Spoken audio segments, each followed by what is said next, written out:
Life is not a void to be filled, but it's a plenitude to be discovered. Today I would like to share with you some thoughts by Chögyam Trungpa, a Tibetan Buddhist master, from his little book Shambhala, The Sacred Path of the Warrior, which is basically about this idea of how to open up to ourselves and the world, not fearing ourselves and the world, and becoming gentle warriors who can share compassion with others. So let me read a little extract, which is actually from pages 51 to 55. Going beyond fear begins when we examine our fear, our anxiety, nervousness, concern, and restlessness. If we look into our fear, if we look beneath its veneer, the first thing we find is sadness beneath the nervousness. Nervousness is cranking up, vibrating all the time. When we slow down, when we relax with our fear, we find sadness, which is calm and gentle. Sadness hits you in your heart and your body produces a tear. Before you cry, there is a feeling in your chest, and then after that, you produce tears in your eyes. You're about to produce rain or a waterfall in your eyes, and you feel sad and lonely, and perhaps romantic at the same time. That is the first tip of fearlessness and the first sign of real warriorship. You might think that when you experience fearlessness, you will hear the opening to Beethoven's Fifth Symphony or see a great explosion in the sky, but it doesn't happen that way.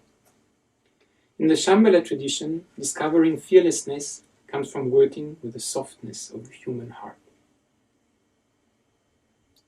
The birth of the warrior is like the first growth of a reindeer's horn. At first the horns are very soft and almost rubbery, and they have little hairs growing on them.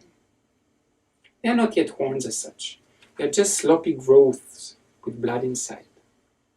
Then as the reindeer ages, the horns grow stronger, developing 4 points or 10 points or even 40 points. Fearlessness at the beginning is like those rubbery horns. They look like horns, but you can't quite fight with them.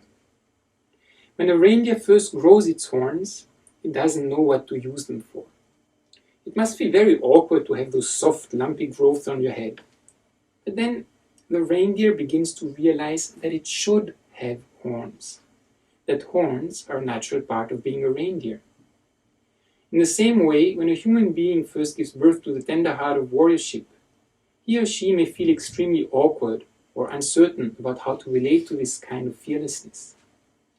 But then, as you experience this sadness more and more, you realize that human beings should be tender and open. So you no longer need to feel shy or embarrassed about being gentle. In fact, your softness begins to become passionate. You would like to extend yourself to others and communicate with them. When tenderness evolves in that direction, then you can truly appreciate the world around you. Sense perceptions become very interesting things. You are so tender and open already that you cannot help opening yourself to what takes place all around you. When you see red or green or yellow or black, you respond to them from the bottom of your heart. When you see someone else crying or laughing or being afraid, you respond to them as well. At that point, your beginning level of fearlessness is developing further into warriorship. When you begin to feel comfortable being a gentle and decent person, your reindeer horns no longer have little hairs growing on them. They are becoming real horns. Situations become very real, quite real, and on the other hand, quite ordinary. Fear evolves into fearlessness naturally, very simply, and quite straightforwardly. The ideal of warriorship is that the warrior should be sad and tender, and because of that, the warrior can be very brave as well.